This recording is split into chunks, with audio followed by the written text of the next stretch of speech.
Ngayon dito na kami sa sa quarantine facility sa eskwelahan.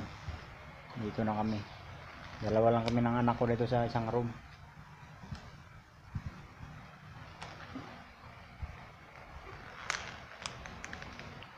Quarantine 14 days.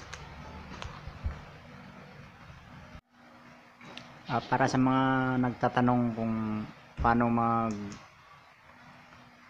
provide ng lahat ng mga requirements sa mga travel pauwi ng probinsya. Depende kasi sa LGU na uuwian nyo kung anong requirements ang ipakuha sa inyo. Meron kasi iba na hindi na kailangan yung swab test, kahit rapid test lang pwede na. Dito kasi sa amin sa Jinsan kasi bago ka pumasok dito kailangan talaga mandatory nila swab test talaga, hindi talaga pwede rapid test. Kasi nag-email ako, sabi ko kung okay lang ba yung rapid test. Sabi nila bago daw makapasok ng Jinsan kailangan talaga swab test. Pero yung kinuha ko antigen swab test. Pero sabi kasi nila pwede na raw yun. Ayun, pwede naman pala. Yun ang kasi nung kinabahan pa ako pagdating dun sa counter kasi tagal pa nila dami pang tanong. Buti sabi nung isang babae pwede yan. Pwede na yan, o swab test din yan, sabi ng babae. Yung kasi sa akin, swab test kasi napakamahal ng swab test sa Manila. Mayroon namang libre doon sa MOA. Kaso pipila ka pa ng mahaba. Mapagod ka pa. Tapos, yung sa akin kasi, may kakilala akong doktor na kinuha ko yung sa bahay lang ako tines, parang home service lang. Tapos antigen yung niya sa akin, tutusukin din yung ilong mo ng napakahaba.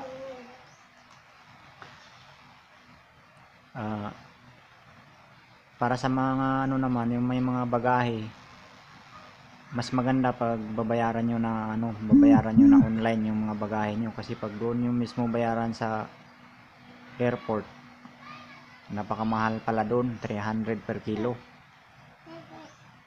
Pag sa online kasi yung 20 kilos sa online nasa nasa 597 20 kilos pag sa online mo babayaran, o may abot ng nasa 600 ganyan. Pero pag doon mo babayaran yung 20 kilos sa airport, abot yan ng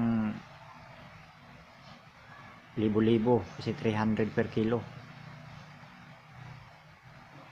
Kaya advice ko sa inyo, kung may mga bagahe kayo, titimbangin nyo na, tapos babayaran nyo na online. Pwede nyo naman bayaran yan sa 7-Eleven o di kaya Cebuana, sa ang mga sa ang bayad center. Tapos sa bata naman, yung sa bata kasi yung anak ko pwede pala yung yung 2 years old, 1 year to 2 years old, pwede pala yung kahit yung record niya sa sa PEDYA, at saka yung galing sa center na health certificate galing sa center.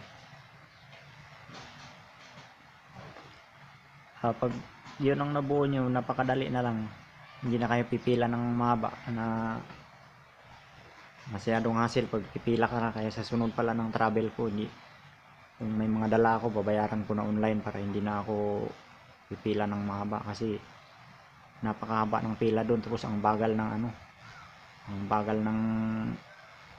counter.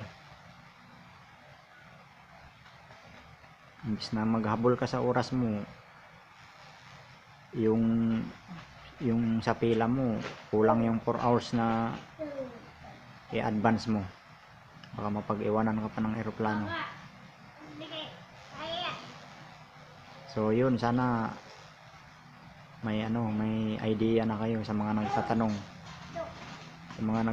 sa mga babiyahe. Tanungin nyo muna yung mga LGU nyo, kasi pwede naman kayo mag-email eh.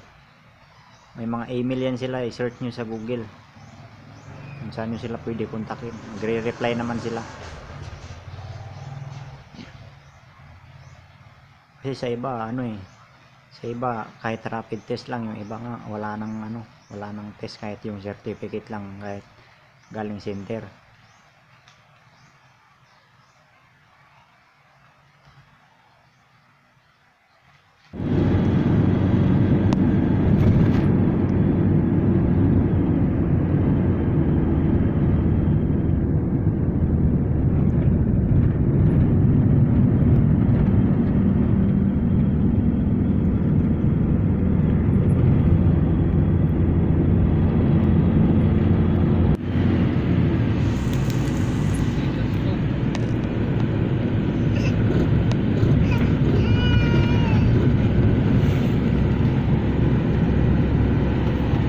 Ito na yung labas ng school, napakalawak.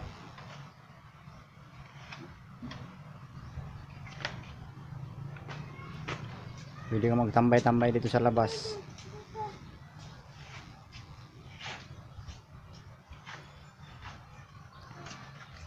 Ayan.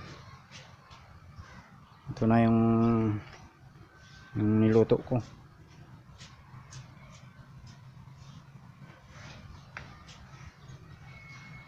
May mga pagkain naman hinatid dito, pero mas masarap pa rin yung ikaw mismo magluto. Masarap kumain pag ikaw yung magluto mismo. So, may mga lagayan basura sa labas. So, yan yung kalan ko sa labas. Uling ang ginamit dito, uling. So, mamaya dito na lang muna tayo. Ngayon dito na kami sa sa quarantine facility sa eskwelahan. Dito na kami. Dalawa lang kami ng anak ko dito sa isang room.